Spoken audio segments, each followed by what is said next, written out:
Good morning class, welcome to smart classes institute. आज electrostatics के next lecture की बात कर रहे हैं। इलेक्ट्रोस्टैट में आज बात करेंगे relation between E and B का।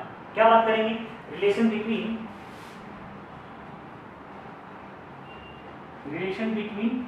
ई एंड बी का।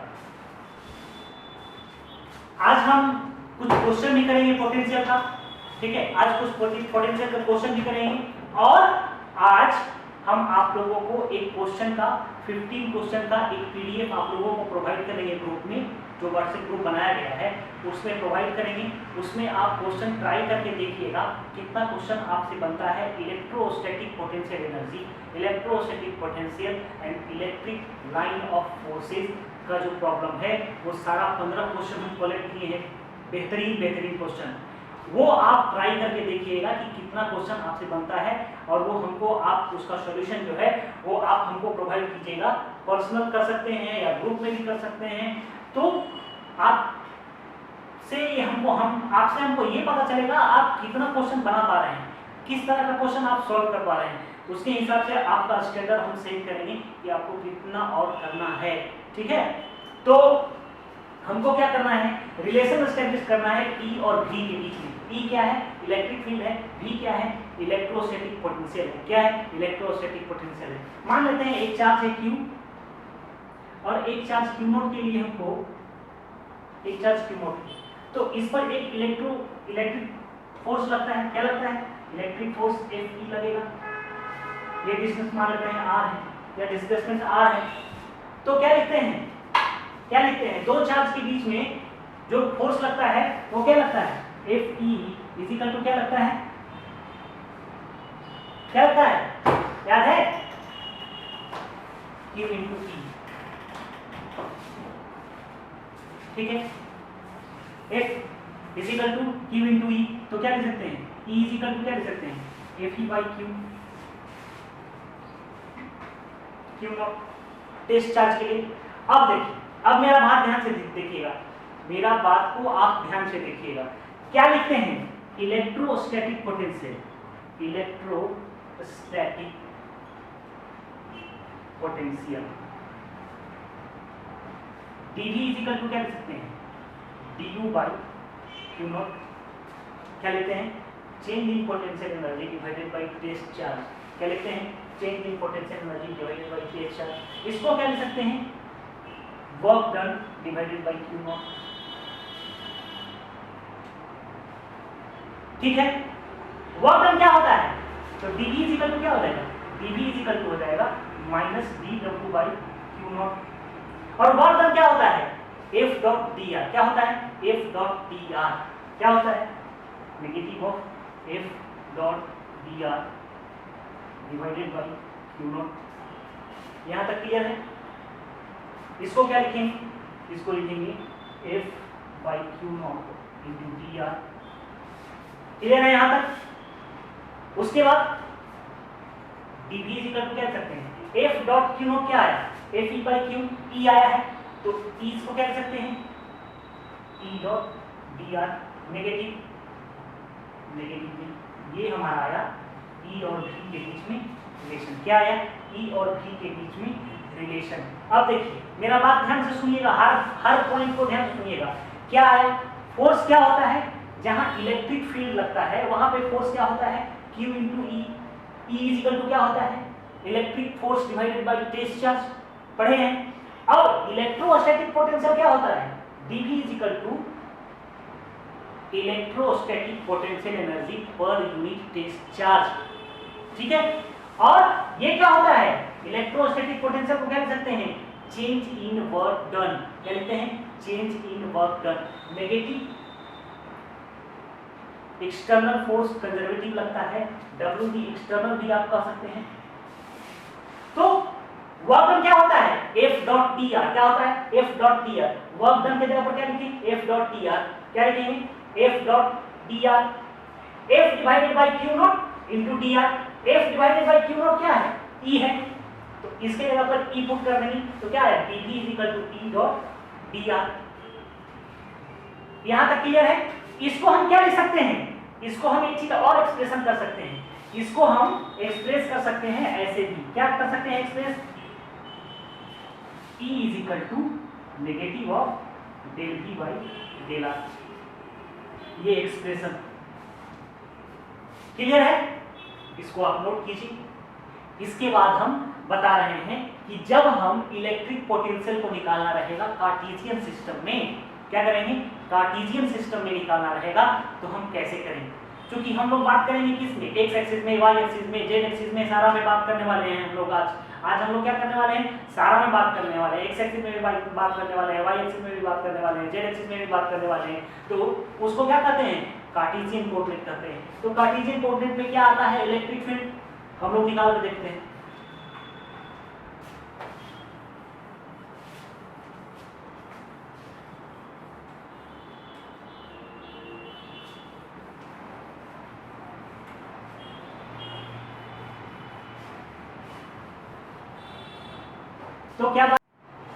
तो क्या निकालना है, इन कार्टेशियन कोऑर्डिनेट हमको इलेक्ट्रिक फील्ड निकालना है या इलेक्ट्रिक पोटेंशियल, जो आप बोलिए, जो निकालने का इच्छा है। तो हम लोग मानते हैं, क्या मानते हैं, E इज इक्वल टू क्या मानेंगे, E X I cap E Y J cap plus E Z K cap, और D R is equal to क्या मानेंगे, D X I cap D Y J cap plus D Z K cap, ठीक है।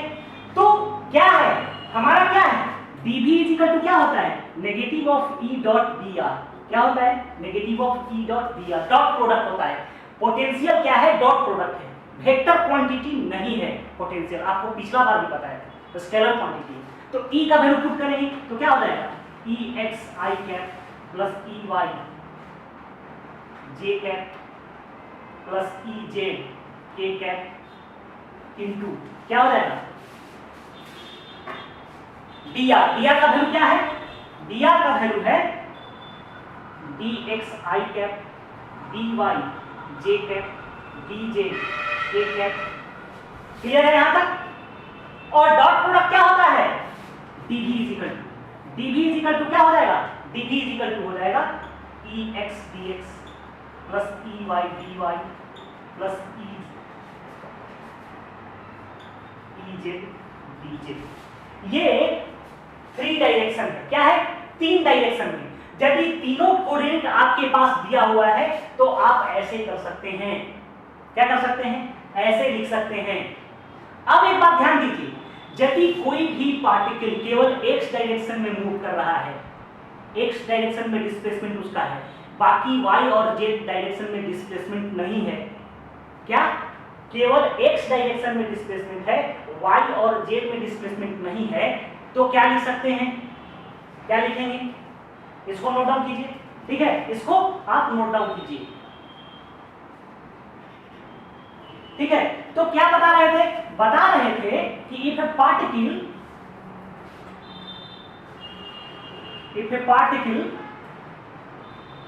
Moves in x direction, केवल x direction में move कर रहा है और y डायरेक्शन और z डायरेक्शन में उसका मूवमेंट नहीं है, particle moves in x direction only,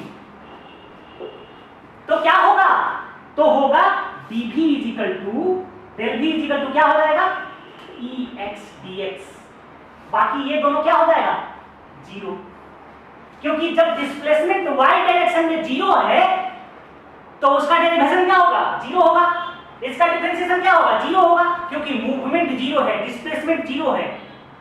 तो जब y और z दोनों जीरो है तो इसका डेरिवेटिव भी जीरो होगा। तो केवल x के लिए लिखेंगे तो क्या होगा, del v by del x is equal to ex dx। तो क्या लिख सकते हैं, तो हम लोग क्या लिख सकते हैं, हम लोग लिख सकते हैं कि ex is equal to del v by del x, केवल x डायरेक्शन में। तो उसी तरह से क्या लिख सकते हैं, ey सिमिलरली क्या लिख सकते हैं, similarly ey is equal to del v by del y और ez is equal to del v by del z। Clear है, यहां तक क्लियर है, इसको नोट डाउन कीजिए, क्या कीजिए, इसको नोट डाउन कीजिए। क्या बोले, बोले कि क्या आया, हमारा क्या आया, dv is equal to ex dx, ey dy और ez dz। हम क्या बोले? हम बोले कि यदि पार्टिकल केवल x डायरेक्शन में मूव कर रहा है, यानी कि उसका डिस्प्लेसमेंट किधर हो रहा है, उसका डिस्प्लेसमेंट केवल x डायरेक्शन में हो रहा है, तो y और z में उसका डिस्प्लेसमेंट क्या होगा? जीरो। तो जब y और z में डिस्प्लेसमेंट जीरो होगा तो किसी भी कांस्टेंट टर्म का डिफरेंशिएशन करते हैं तो क्या आता है? जीरो आता है। क्या आता है? जीरो आता है। तो क्या हो जाएगा? x डायरेक्शन में मूव करेंगे तो इसका डिस्प्लेसमेंट जीरो हो गया, तो dy जीरो, dz जीरो, तो dz जीरो तो ये भी पूरा टर्म जीरो, dy जीरो तो ये पूरा टर्म जीरो, तो क्या बचेगा? dv is equal to ex dx।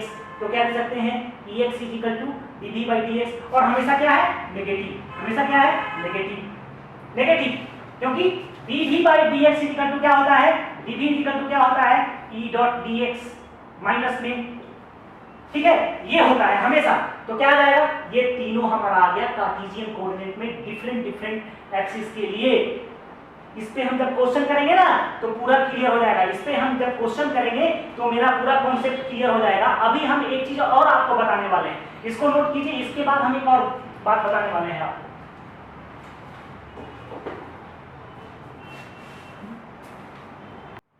अब देखिए, अब एक बात आपको और बताने वाले हैं। एक है इलेक्ट्रिक फील्ड E, क्लियर है? एक इलेक्ट्रिक फील्ड E है। ध्यान दीजिएगा, मेरा बात ध्यान से सुनिएगा। अभी हम क्या निकाल रहे थे? डेल V इक्वल टू क्या निकाले? E डॉट dr निकाले। अभी तो क्या निकाले? ये निकाले। तो हमारा क्या है? हमारा एक इलेक्ट्रिक फील्ड है E, और इसका जो इलेक्ट्रिक फील्ड जब है E, और किसी भी पॉइंट, इस पॉइंट से जो मेरा डिस्प्लेसमेंट है dr, वो इस डायरेक्शन में है, एक्स एक्सिस के डायरेक्शन में इधर। तो जो एंगल बन रहा है डिस्प्लेसमेंट और इलेक्ट्रिक फील्ड के बीच में, यदि वो थीटा बन रहा है, क्या बन रहा है? थीटा बन रहा है, तब हम इलेक्ट्रिक फील्ड कैसे, इलेक्ट्रिक पोटेंशियल कैसे निकालेंगे? बात समझ रहे हैं? तो क्या होता है? dv is equal to e dot dr, clear है? तो यदि ये यहाँ पे E है तो इस कंपोनेंट में इलेक्ट्रिक फील्ड क्या होगा? E cos theta, E cos theta. इधर इलेक्ट्रिक फील्ड क्या होगा? E cos theta. तो हमारा पोटेंशियल क्या हो जाएगा? dv is equal to E cos theta dot dr। बात समझ रहे हैं? तो del v is equal to क्या हो जाएगा? E dot dr cos theta. अब सब खेल cos थीटा का है। क्या है? सारा थीटा का खेल। मेरा बात ध्यान से सुनिएगा। इस कंडीशन, ये कंडीशन में हमेशा क्वेश्चन ऑब्जेक्टिव में पूछता है। इस कंडीशन के लिए हमेशा ऑब्जेक्टिव में क्वेश्चन पूछता है। नीट में तो अक्सर पूछता है इससे क्वेश्चन। तो क्या पूछेगा? सब खेला क्या है? All play with theta. तो क्या खेल खेलता है थीटा? तो यदि इलेक्ट्रिक फील्ड का डायरेक्शन डिस्प्लेसमेंट जो हमारा हो रहा है उसी डायरेक्शन में हो, क्या हो? जो डिस्प्लेसमेंट dr हमारा हो रहा है उसी डायरेक्शन में इलेक्ट्रिक फील्ड भी आ जाए, यानी कि क्या बात कर रहा है? बात कर रहा है theta is equal to 0 degree का। थीटा क्या कर रहा है? Theta is equal to 0 degree का। तो जब theta is equal to 0 degree का बात करेगा, माइनस लगता है यहाँ, तो क्या कर रहा है? If electric field and displacement are in same direction, मतलब जिस डायरेक्शन में इलेक्ट्रिक फील्ड है उसी डायरेक्शन में डिस्प्लेसमेंट भी हो रहा है, तो पोटेंशियल डिफरेंस क्या क्रिएट होगा? हमारा पोटेंशियल डिफरेंस कितना क्रिएट होगा, ये चीज समझना है। तो जब हम लोग दोनों का ये क्या है, E भी इसी में है और dr भी इसी में है, यानी दोनों के बीच का एंगल कितना बन रहा है? दोनों का एंगल के बीच 0 डिग्री। कितना बन रहा है? 0 डिग्री, यानी कि cos 0। तो इस कंडीशन में क्या हो जाएगा? dv is equal to minus of e dot dr into cos 0 dv। और cos 0 क्या होता है 1, क्या होता है cos 0 1। तो क्या लिखेंगे इसको यहां पे क्या लिख सकते हैं, इसको यहां पे क्या लिखेंगे, इसको यहां पे लिखेंगे क्या minus dv is equal to minus e dot dr और cos 0 1, cos 0 1 यहां तक नोट डाउन कर लिए हैं। cos 0 1 तो क्या होगा,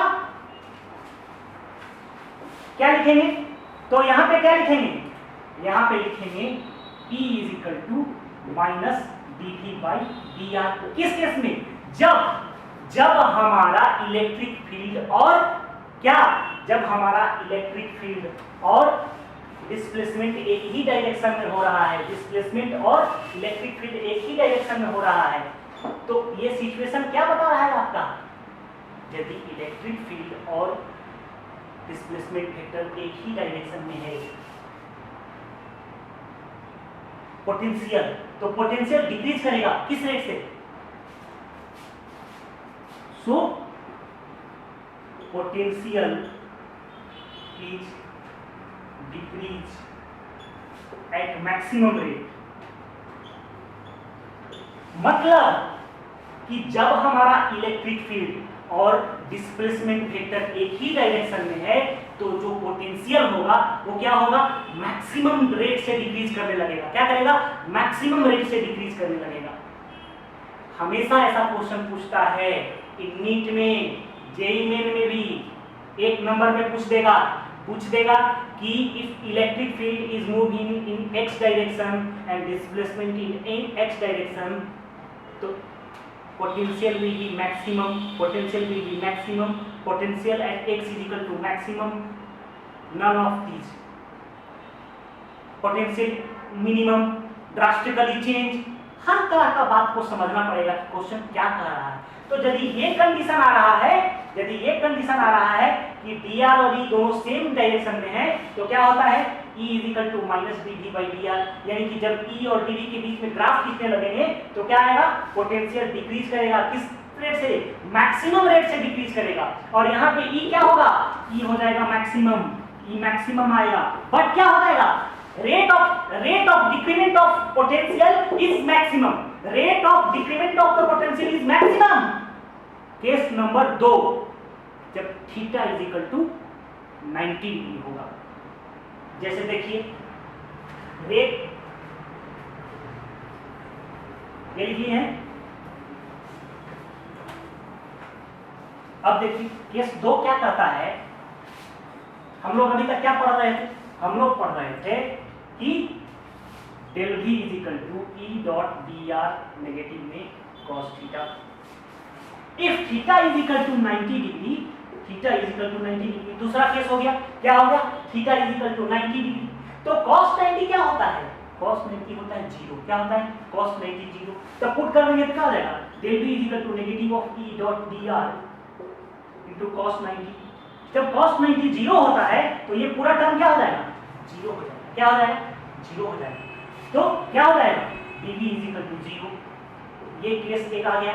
तो हम इस कंडीशन में क्या कर सकते हैं, इफ क्या कंडीशन है हमारा, कंडीशन हमारा ये है कि हमारा डिस्प्लेसमेंट वेक्टर dr इधर है और इलेक्ट्रिक फील्ड वेक्टर क्या है, dr वेक्टर इधर है और इलेक्ट्रिक फील्ड वेक्टर ये है, या इलेक्ट्रिक फील्ड वर्सेस ये इधर है। तो जब दोनों के बीच में 90 डिग्री का एंगल बनता है, तो मेरा बात ध्यान से सुनिएगा, मेरा बात ध्यान से सुनिएगा। यहाँ पे if electric field is perpendicular to displacement vector, then electric potential is remains constant,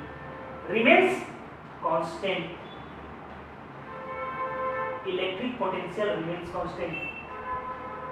ध्यान रहे मेरा बात, हम क्या बोल रहे हैं, जब हम इलेक्ट्रिक फील्ड जिस लाइन में है, मान लेते हैं इस लाइन में इलेक्ट्रिक फील्ड है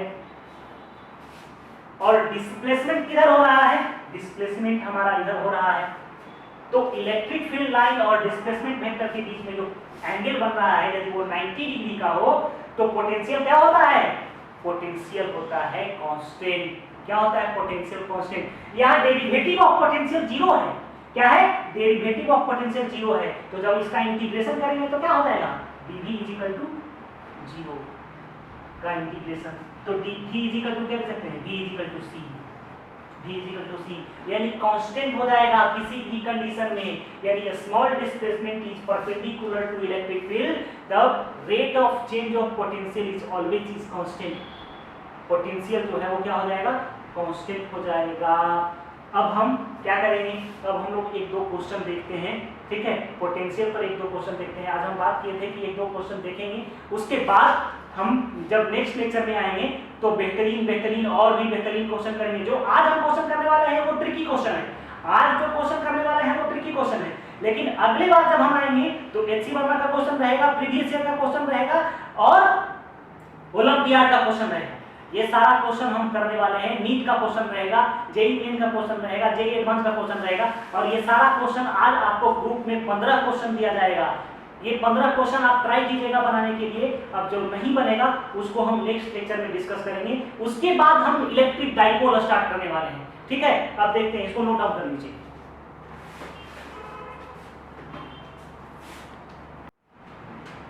question number 1, electric potential in a region is represented by V equal to 2x + 4y + 12z।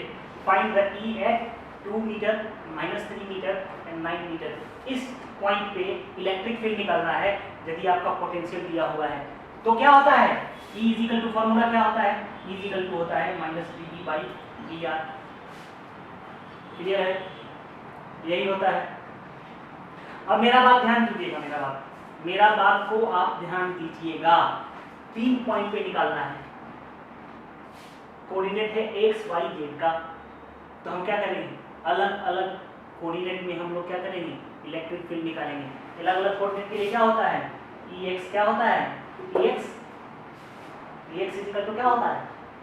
Ex equal to होता है minus of del v by del x.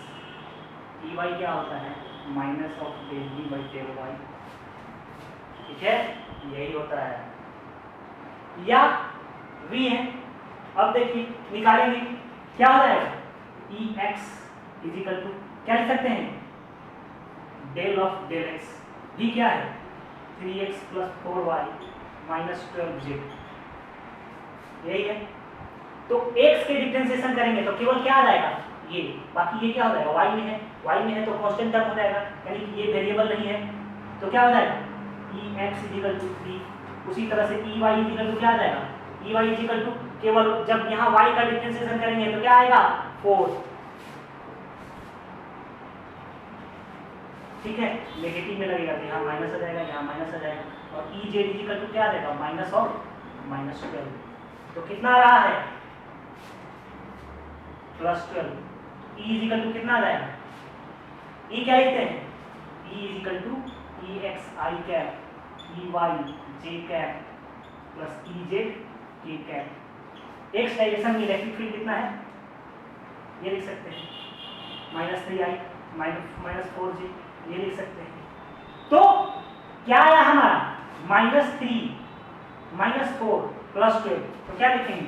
E equal to आ जाएगा -3 -4 +12। E equal to कितना आ जाएगा? E equal to कितना आ जाएगा? +5। Clear है? क्या आ जाएगा? +5। कोई डाउट नहीं है। अब एक क्वेश्चन और देखते हैं, सिंपल सा क्वेश्चन है।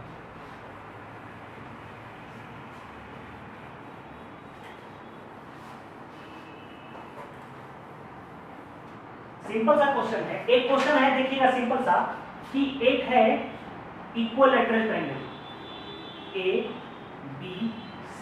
ये इक्विलैटरल ट्रायंगल है, इसका जो साइड दिया हुआ है वो 3 मीटर 3 मीटर एंड 3 मीटर दिया हुआ। इक्विलैटरल ट्रायंगल तो साइड सेम होगा। तो कह रहा है कि एक इलेक्ट्रिक फील्ड है वो x डायरेक्शन में ऐसे है। Electric field E equal to कितना दिया हुआ है? Equal to 10 newton per coulomb. 10 newton per coulomb. बोल क्या रहा है? बोल रहा है कि आप क्या निकालिए? ये माइनस V भी निकालिए, यानी potential difference between point A and point B। मेरा बात ध्यान से सुनिएगा, बहुत आसान क्वेश्चन है। Difference between a and b, यानी कि ये डिस्प्लेसमेंट वेक्टर हो गया हमारा, क्या हो गया, ये हमारा डिस्प्लेसमेंट वेक्टर हो गया ए से बी की तरफ। क्लियर है, कोई डाउट नहीं है। ये हमारा क्या हो गया, इलेक्ट्रिक फील्ड वेक्टर। क्या हो गया, electric field vector x direction में। और ये हमारा क्या हो गया, डिस्प्लेसमेंट वेक्टर। तो इन दोनों के बीच में एंगल कितना बन रहा है, पता है, इक्वल लेटरल एंगल में कितना बनता है, 60 डिग्री। यही है ना, यहां से ट्रायंगल ये बन गया, तो ये वाला एंगल 60, वाला भी एंगल 60, तो ये कितना बन जाएगा, 120 डिग्री। क्या बन जाएगा, 120 डिग्री। और हम लोग क्या जानते हैं, हम लोग क्या जानते हैं, dv = E dot dr, negative में E डॉट dr, तो क्या हो जाएगा, dv = नेगेटिव में E कितना है, 10 है, इंटू dr।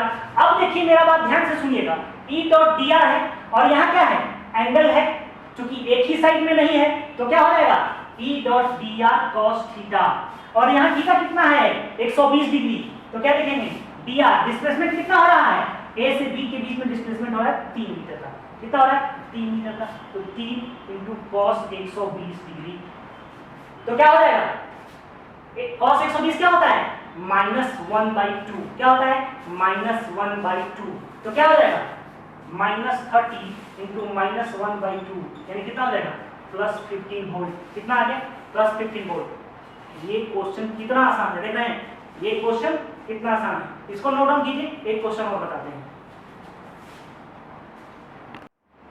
तो क्वेश्चन नंबर 3, आज का ये लास्ट क्वेश्चन है। तो क्वेश्चन नंबर 3 क्या कह रहा है, एक uniform electric field of the magnitude 100 volt per meter in space is directed along y = x + 3। Find the potential difference between point A 31 and B 13। मेरा बात ध्यान से सुनिएगा, बहुत बढ़िया क्वेश्चन है ये, प्रीवियस ईयर नीट में आया हुआ क्वेश्चन है। क्या है, प्रीवियस ईयर के नीट में क्वेश्चन आया है।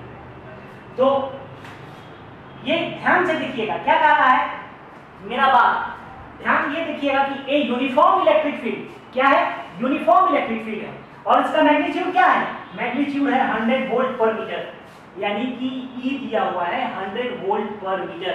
क्या दिया हुआ है, E दिया हुआ है 100 वोल्ट पर मीटर। अब देखिए और क्या कर रहा है, directed along y = x + 3। Direction दिया हुआ किधर, y = x + 3। ये क्या है, ये है स्ट्रेट लाइन का इक्वेशन। क्या है, स्ट्रेट लाइन का इक्वेशन। तो क्या करना है, find the potential difference between point A and B। और पॉइंट A और B का कोऑर्डिनेट भी दिया हुआ है। क्या दिया हुआ है, पॉइंट A और B के बीच में कोऑर्डिनेट भी दिया हुआ है। एकदम 1 मिनट का क्वेश्चन है, 1 मिनट में क्वेश्चन बना सकते हैं यदि आप टैलेंटेड हैं तो। देखिए, एक खींचेंगे x एक्सिस, एक खींचेंगे y एक्सिस, ये हो गया x एक्सिस, ये हो गया y एक्सिस। 1 मिनट का क्वेश्चन है, ध्यान दीजिएगा। क्या कर रहा है, directed along y = x + 3। y = x + 3 का ग्राफ खींचेंगे, y = x + 3 का ग्राफ खींचेंगे। कैसे खींचेंगे, x = 0 y = 3, x = 0 y = 3, x = 0 y = 3। यहां पे आ जाएगा 0 3 का ग्राफ, पॉइंट यहां पे एक आ जाएगा। और यदि y = 0 तो x = -3, -3 0। ये हो गया 2 पॉइंट, ये हो गया ग्राफ, स्ट्रेट लाइन। अब क्या कर रहा है, कह रहा है कि इसके ये किसका डायरेक्शन है, ये डायरेक्शन है इलेक्ट्रिक फील्ड का। किसका डायरेक्शन है, इलेक्ट्रिक फील्ड का डायरेक्शन है। ध्यान दीजिएगा मेरा बात, ये जो y = x + 3 का ग्राफ आपको दिखाई दे रहा है, ये किसका डायरेक्शन है, इलेक्ट्रिक फील्ड का डायरेक्शन है। और हमारा डिस्प्लेसमेंट किधर हो रहा है, पॉइंट A to B। अब पॉइंट A और B दोनों नोट करेंगे, किधर है, 3 1। मान लेते हैं कि यहाँ पे 3 है और यहाँ पे 1 है, 3 1 3 1।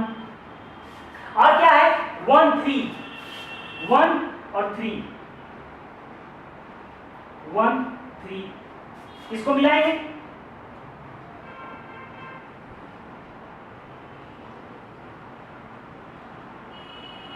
ये A है, ये D है। ये हमारा डायरेक्शन हो गया किसका, ये हमारा डायरेक्शन हो गया डिस्प्लेसमेंट का। किसका डायरेक्शन हो गया, डिस्प्लेसमेंट का डायरेक्शन हो गया। ये किसका डायरेक्शन हो गया, dr का डायरेक्शन हो गया। तो जब दो स्ट्रेट लाइन एक दूसरे के साथ मिलते हैं तो उन दोनों का एंगल निकालने के लिए क्या करते हैं, tan थीटा क्या होता है, tan theta is equal to क्या होता है, m2 m1 divided by 1 plus minus m1 m2 ये होता है। तो m1 m2 से निकल जाएगा, इसका m क्या है, इसका m1 क्या है, m1 is equal to y is equal to mx plus c, तो 1, इसका m1 1 है और इसका वो m क्या निकलेगा, इसका m निकलेगा ab का m, AB का जो m निकालेंगे वो क्या हो जाएगा, y2 minus y1 divided by x2 minus x1। ये फॉर्मूला है ना कोऑर्डिनेट ज्योमेट्री में, ये फॉर्मूला है m2 is equal to y2 minus y1 x2 minus x1। ये क्या है, कोऑर्डिनेट ज्योमेट्री में आप पढ़े होंगे 11th में। तो m2 हमारा क्या आ जाएगा, y2 3 माइनस 1, 3 माइनस 1 कितना होगा, 3 माइनस 1, और x2 क्या हो जाएगा 1 माइनस 3, 1 माइनस 3, तो क्या हो जाएगा m2 इज इक्वल टू क्या हो जाएगा, ध्यान दीजिएगा m2 2 बटा minus 2, m2 is equal to minus 1, clear है। और m1 कितना रहा है 1, m2 कितना रहा है माइनस 1, ध्यान दीजिएगा मेरा बात। तो क्या हो जाएगा m1 into m2 is equal to minus 1, यानी कि क्या बात कर रहा है, यानी बात कह रहा है कि दोनों के बीच में कितना डिग्री का एंगल बन रहा है। यदि m1 into m2 is equal to minus 1 होता है तो दोनों स्ट्रेट लाइन के बीच में कितना डिग्री का एंगल बनता है, theta is equal to 90 degree. तो क्या हो जाएगा, ये दोनों के बीच में कितना एंगल बनेगा, theta is equal to 90 degree. तो जब इलेक्ट्रिक फील्ड और डिस्प्लेसमेंट वेक्टर के बीच में 90 डिग्री का एंगल हो तो डेल्टा भी क्या होता है, डेल्टा भी होता है 0, क्या होता है 0। तो कितना आएगा आंसर 0, क्या आएगा 0, क्या आएगा 0। कैसे, डेल्टा भी क्या होता है E dot dr cos theta, और यहां क्या है E डॉट dr cos 90, ठीक है cos 90 और cos 90 0, तो पूरा चीज टर्म क्या 0। कितना आसान क्वेश्चन था, 1 मिनट में बन गया। ये हो गया हमारा आज का लास्ट क्वेश्चन, क्या हो गया, ये हमारा आज का लास्ट क्वेश्चन। नेक्स्ट क्वेश्चन में जब हम आएंगे तो प्रीवियस ईयर का और बेहतरीन क्वेश्चन करवाएंगे जो आज हम आपको देने वाले हैं। उसके बाद जब हम क्वेश्चन कर लेंगे 15 क्वेश्चन के करीब हम करने वाले हैं, इसके बाद हम लोग इलेक्ट्रिक डाइपोल पढ़ने वाले हैं। क्या पढ़ने वाले हैं, इलेक्ट्रिक डाइपोल पढ़ने वाले हैं। आज के लिए इतना ही। Have a nice day, good day, thank you very much.